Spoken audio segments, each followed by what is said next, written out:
Okay, do not, and I'm sorry for the background noise. I have kids, I have family, animals, TV's on.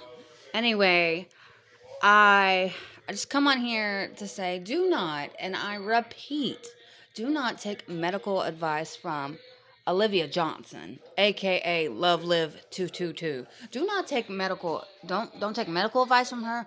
Don't take exercise advice, health advice, because she doesn't know what the hell she's doing. She's out here saying, uh waist trainers are good. Waist trainers are helping her lose weight. No, it's those shots. She takes those. I don't even know what they're called. GP1 or something like that. That's not the correct term or the correct name of what they are, but she's taking those shots. Um, and she's getting shit off of TikTok that's helping her lose weight. It's not diet and exercise because and those waist trainers. And if you look online, literally, let me go online right now. And let me see here. Are waist trainers good for you? Here we go. Here we go. Google says no. Waist trainers are generally not considered good for you and can even be harmful. While some may experience a temporary illusion of a slimmer waist, hold on. While some may experience a temporary illusion of a slimmer waist, the practice can lead to various health problems, including damage to your internal organs, breathing difficulties, and weakened core muscles. You hear her breathing heavy a lot, and it's not because she's exercising out here. It's because she's wearing these waist trainers. Um, Matter of fact, let me. Um, Now that's coming from Google. Okay, lots of these. If you scroll down, lots of these articles say the same thing. Now listen to this.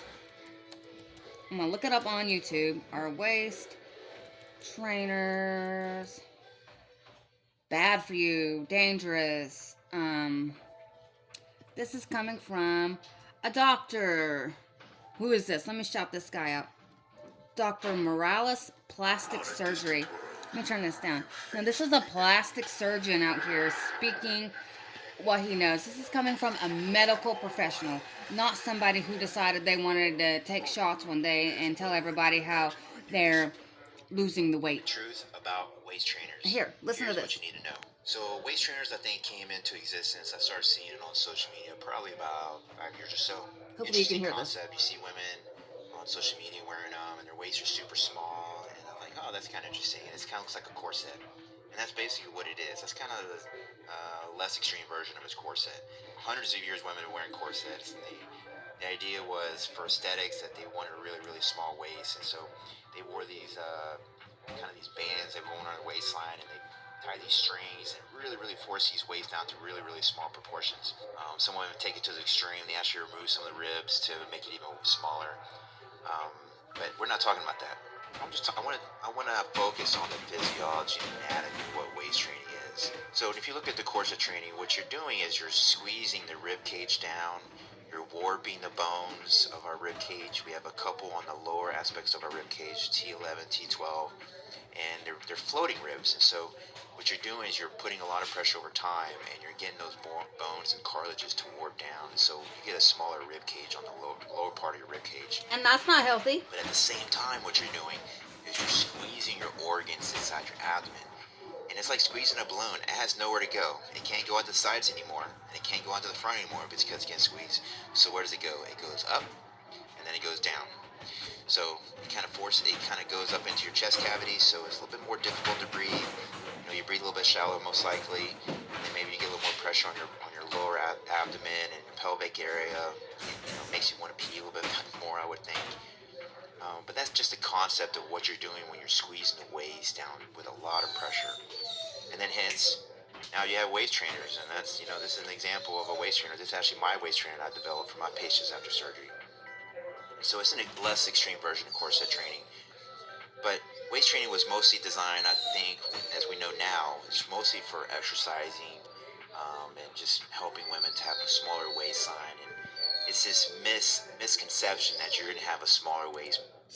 He says in his video, sorry, my dog is in her crate and she is whining. She wants to go outside and play. But Waist training only offers a temporary effect of creating a smaller waist. It's a myth that it will create a permanent result. So if she stops those waist trainers, she's going to balloon right back out. Okay? And I don't know if you can hear this. I hope you can hear what he's saying. Permanent by wearing waist training. It is not true. That is such a lie. You're not training your waist to be small. It will never be that small forever. Temporarily, yeah, your waist is a little bit smaller while you're wearing it. Maybe for like maybe 30 minutes to an hour after you've worn a waist trainer for 3 or 4 hours, maybe it's a little bit smaller. But the reality is your rib cage and your cartilage will pop back out. Says the ribs will always return to a normal position after taking off the waist trainer. And there you go. You go back to normal. And then women might be frustrated. Oh, I need to wear a waist trainer longer. So yes, it's smaller during the time you're wearing it, but it's not a permanent change in your rib cage or your anatomy. Your body wants to come back to normal. It's not designed to be squeezed in your abdomen. So women who are using waist trainers to have a permanently small waist, you need to kind of get over that. It's not true. It's not going to happen. It just won't. I'm sorry to tell you that. Leading into exercising and training, I believe that waist trainers do support women's abdomen. It supports the abdomen more effectively than you see traditionally with like weight belts that the guys use. So those are not really, in my opinion, designed for women. What's I think more physiological for women is you wear a waist trainer that supports your entire abdomen.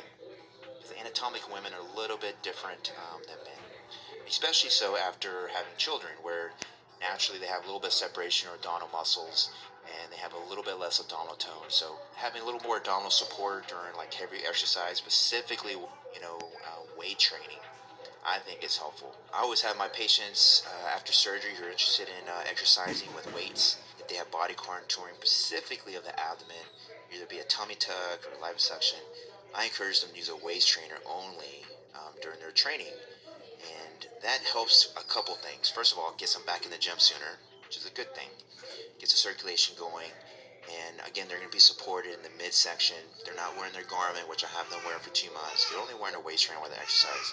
A lot more comfortable to wear a waist trainer versus wearing a full garment. My experience with waist trainers previously is that they are designed to make you sweat, which after surgery is not a good thing. Physiologically, after surgery, when you're doing body contouring such as tummy tuck or liposuction, your skin and soft tissue is not healed yet. It's not normal. Okay, now this has nothing to do with her because she ain't had surgery, but tingling. Good to know. After a tummy tuck, your muscles are repaired and need support. So it's important to me, and this is why I designed, the Fit Doc waist trainer, is that it's ventilated. It's actually designed to let your skin and soft tissue breathe.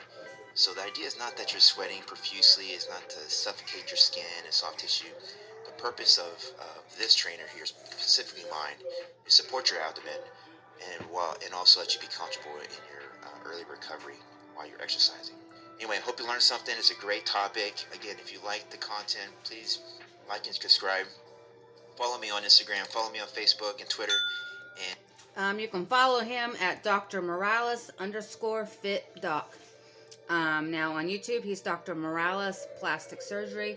All I did was I went to YouTube and typed, "Are waist trainers bad for you?" And that came up. Okay, and lots of other videos from doctors and medical professionals and fitness experts, trainers, professional trainers. You can find hundreds of videos. So don't take advice. Don't take any information from Olivia. Okay, she only lost all of this weight so she could get her ex-husband back, who is married to someone else now, moved on, and has custody of her 3 out of 5 children. She don't know who the father is of her other 2. She says she knows who AJ's father is, but I mean, that's on the fence. And she definitely has no idea who Kalani's. Oh my gosh, it's raining like crazy outside all of a sudden. But don't take advice from her. That's all I'm saying. Don't do it.